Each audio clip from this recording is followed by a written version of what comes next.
In a country built on hard work and calloused hands, machines like this kept everyday America moving. To most people now, it's just old iron, rusted, worn, forgotten. But when I look at a classic like this, I see something more. I see a piece of America our grandparents knew. A time when you fixed what you had and machine earned its keep. Before I ever turned the first bolt, I always stop and wonder who depended on this machine. And who am I to let this story end here? Every old car, every truck, every tractor I bring back to life, it's more than a project. It's a reminder of who we used to be. Back when engines were simple, metal was honest, and the sound of a motor coming to life made you believe tomorrow might be alright. These machines worked through harvest seasons, over dirt roads, past main streets lined with mom and pop shops.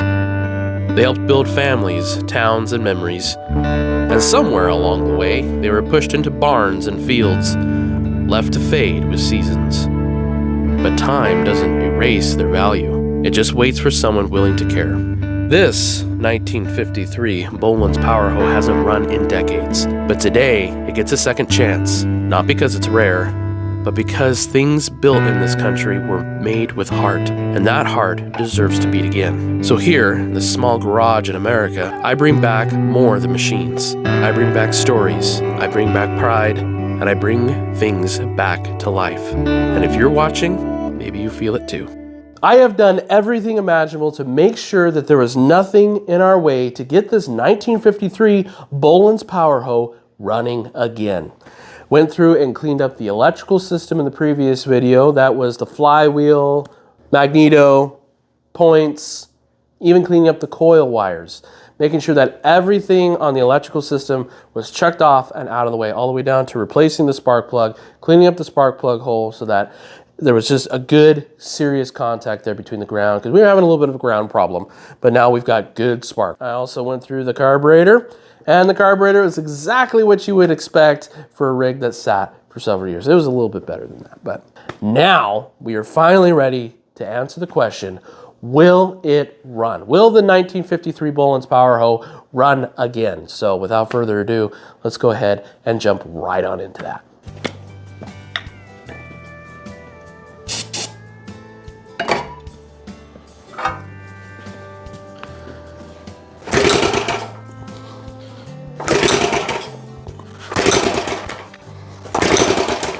Now, I am not 100% sure that this is gonna work. We definitely don't wanna use the impact again, because that's how we broke it the last time. But I gotta have more control of the throttle and choke.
That's, are you seeing that? And I don't know if you've seen the,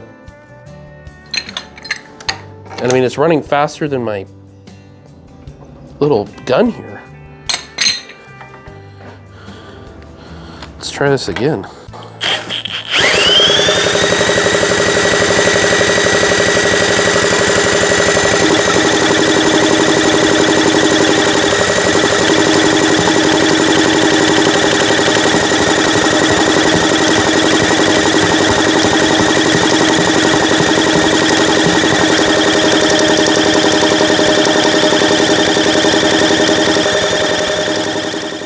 So after a whole day of doing exactly what you just saw over and over and over again, I am still nowhere near close to getting this old 1953 Bolens power hoe to run again.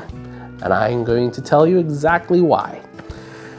So after doing that over and over and over again, adjusting the carburetor, making sure everything was in tip-top, ensuring that our spark plug wasn't fouled out, which it was fouling out every step of the way, getting way too much fuel. I even tried moving our gravity feed fuel system to other places. I crimped it off tighter to make it to where it would meter it down to where there wasn't as much fuel pressure going into the bowl. Maybe it was flooding out.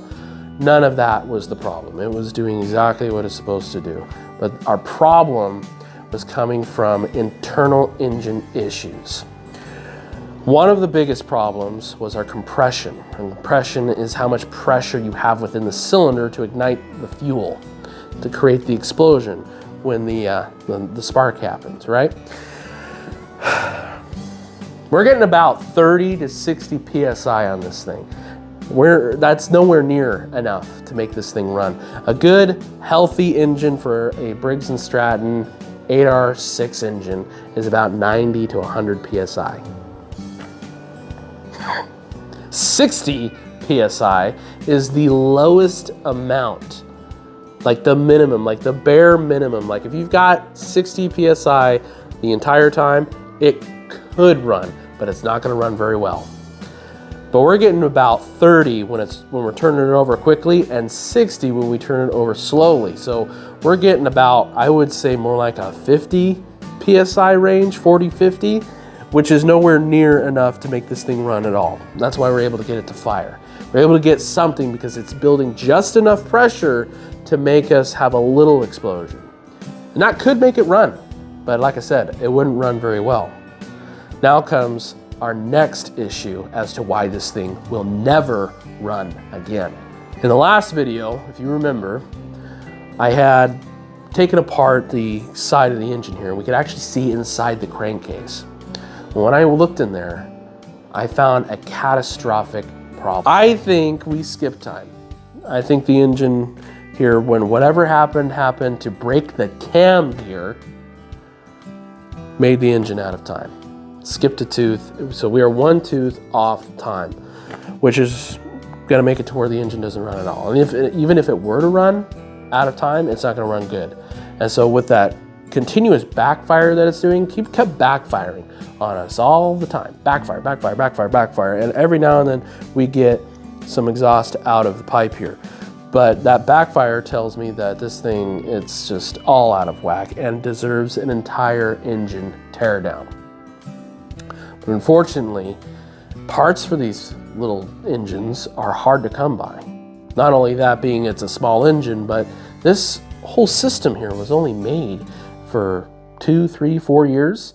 So sourcing parts for a 1953 Briggs & Stratton engine is actually really difficult. And when you do come across parts, they want a lot more than what the machine's actually worth. So that's where, you know, the decision has to be made. Do we continue spending money to make a little engine like this go? Or do we switch gears, not fully give up on it, but put it off to the side for a while? Maybe we'll come across another one and we can use this one as parts, or we'll come across a good parts one, a donor, to put this one back together. But until then, this thing is going to have to be a yard ornament, which is still better than it was before. We saved it from the scrap yard and kept that history around, which is exactly what I'm doing. It's just better when it runs.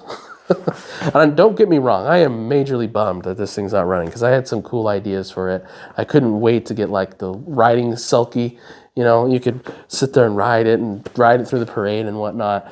But unfortunately, we are just going to have to move on. We've got other projects to do around here, and you should stick around to the very end of the video. Watch to the very end, because there's going to be a teaser at the end of the video of what's coming next to the garage. And this is something I've been working on for a couple months now.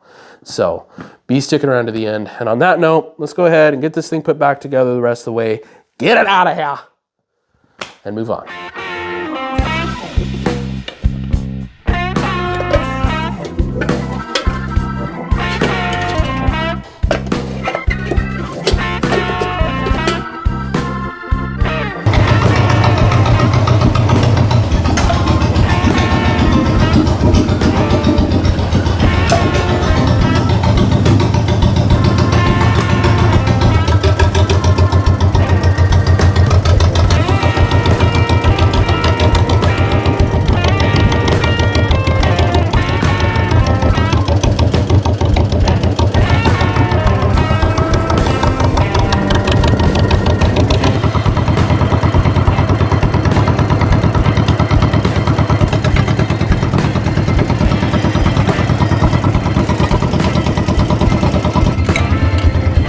Today, the old Bolens gave me a glimpse of the life it once had.